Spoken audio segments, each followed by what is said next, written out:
9/1/2026 కారంపూడి మండలం కారంపూడి గ్రామం చల్లా గురవయ్య గారి మిరపతోటలో మనం చూడండి.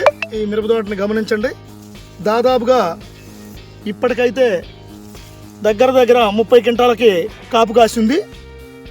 కాయ సైజుని ఒక్కసారి గమనించండి రైతు సోదరులరా. కాయ సైజుని కానీ రంగు ఒక్కసారి గమనించండి. కింద నుంచి కూడా అడుగు భాగం నుంచి అడుగు భాగం మొత్తం పండినాయి. మళ్ళా రెండో స్టెప్ పై స్టెప్ మొత్తం వచ్చింది. చూడండి, పై భాగం కంప్లీట్గా గమనించండి. తోట భాగం మొత్తం గమనించండి.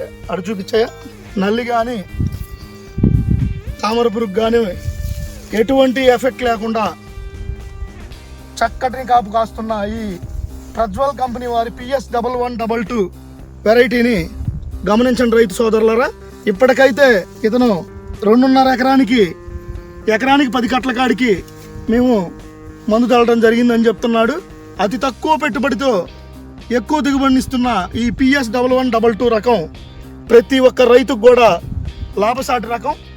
కాబట్టి ప్రతి ఒక్క రైతు కూడా ఈ లాభసాటి తేజ మిరప రకమైన PS1122ని సాగు చేసుకొని అద్భుతమైన లాభాలను పొందుతారని ఆశిస్తున్నాము.